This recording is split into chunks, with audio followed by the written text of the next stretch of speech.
السلام علیکم ورحمۃ اللہ وبرکاتہ۔ آج میں آپ کے سامنے سورہ یوسف کی آیت نمبر 1، 2 اور 3 1، 2 اور 3 کا ترجمہ لے کر حاضر ہوں۔ سماعت فرمائیے۔ اعوذ باللہ من الشیطان الرجیم، بسم اللہ الرحمن الرحیم۔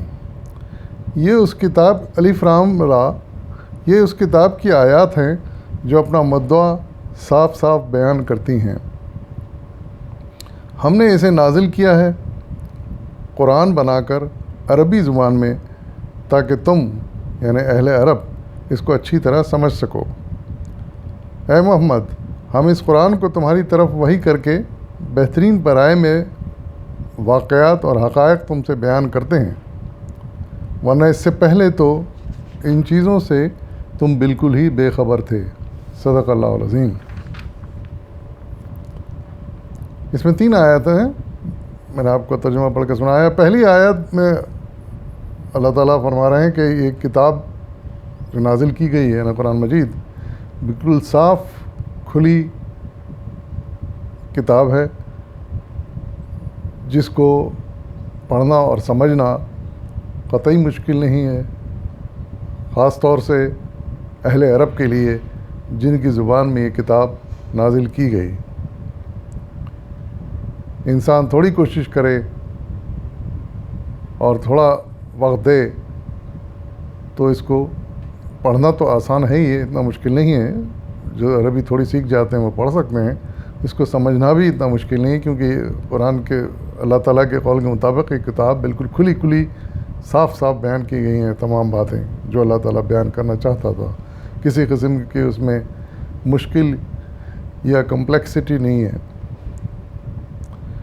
دوسری بات اس میں بیان کی گئی ہے کہ ہم نے یہ قرآن عربی میں نازل کیا تاکہ تم عقل سے کام لو، یعنی عرب قوم کو مخاطب کر کے کہا گیا ہے تاکہ تم اسے آسانی سے سمجھو۔ اس کی تفسیر میں مولانا سید ابوالعلا مودودی صاحب نے کچھ جملے لکھے ہیں، سماعت فرمائیے۔ اس کا مطلب یہ نہیں ہے کہ یہ کتاب مخصوص طور پر اہل عرب ہی کے لیے نازل کی گئی ہے، بلکہ اس فقرے کا اصل مدعا یہ کہنا ہے کہ اے اہل عرب، تمہیں یہ باتیں کسی یونانی یا ایرانی زبان میں تو نہیں سنائی جا رہی ہیں، تمہاری اپنی زبان عربی میں ہے، لہٰذا تم نہ تو یہ عذر پیش کر سکتے ہو کہ باتیں تمہاری سمجھ میں ہی نہیں آتی، اور نہ ہی یہی ممکن ہے کہ اس کتاب میں اعجاز کے جو پہلو ہیں جو اس کلام کے ہونے کی شہادت دیتے ہیں وہ تمہاری نگاہوں سے پوشیدہ رہ جائیں۔ بعض لوگ قرآن مجید میں اس فقرے کو دیکھ کر اعتراض پیش کرتے ہیں کہ یہ کتاب تو اہل عرب کے لیے ہے، غیر اہل عرب کے لیے نازل ہی نہیں کی گئی ہے، پھر اسے تمام انسانوں کے لیے ہدایت کیسے کہا جا سکتا ہے؟ لیکن یہ محض ایک سرسری سا اعتراض ہے، سطحی اعتراض ہے، جو حقیقت کو سمجھنے کی کوشش کیے بغیر جڑ دیا جاتا ہے۔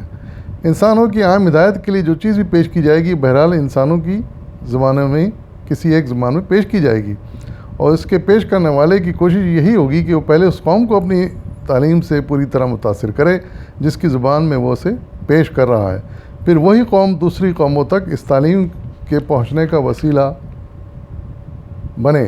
یہی ایک فطری طریقہ ہے کسی دعوت و تحریک کے بین الاقوامی پیمانے پر پھیلنے کا۔ بڑی اچھی وضاحت فرمائی مولانا نے کہ یہ قرآن میں عربی میں ہونا کوئی مسئلہ نہیں ہے، اور عربی تو اس کو بہتر طریقے سے سمجھ سکتے ہیں اور آگے اس کو اپنی دوسری زبانوں میں بھی پھیلا سکتے ہیں اس کو۔ اور پھر تیسری بات جو اس میں بیان کی گئی کہ اس قرآن میں ہم نے تاریخی واقعات بیان کیے ہیں جو مختلف نبیوں کے ساتھ پیش آئے۔ بعض واقعات بڑی تفصیل سے بیان ہوئے ہیں، بعض واقعات مختصر طور پہ بیان ہوئے ہیں، لیکن تمام واقعات جو اس دنیا میں نبیوں کے ساتھ گزر چکے ہیں، جتنے اہم نبی جن کے ذکر اس قرآن میں آیا، ان کی زندگی کے واقعات بیان کیے گئے ہیں، اور فرمایا جا رہا ہے کہ پہلے تو تم ان چیزوں سے ناواقف تھے، اور حقیقت ہے کہ صلی اللہ علیہ وسلم ان واقعات سے اس تاریخ سے واقف تو نہیں تھے، وہ نہ انہوں نے اس کی کوئی تعلیم حاصل کی تھی، لیکن یہ قرآن ہی تھا جس نے حضور صلی اللہ علیہ وسلم کو بذریعہ وحی تمام چیزوں سے آگاہ کیا، اور پھر حضور صلی اللہ علیہ وسلم اس کو پڑھ کے لوگوں کو سناتے رہے۔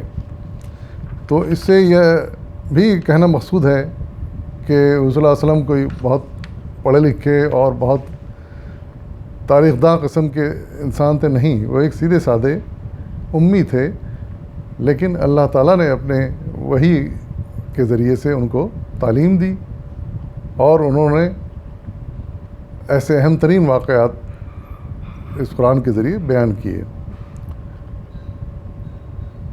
تو مزید ان پر کوئی اعتراض کی گنجائش باقی نہیں رہتی، پھر بھی اگر کوئی اعتراض کرتے ہیں تو سراسر یہ زیادتی ہے۔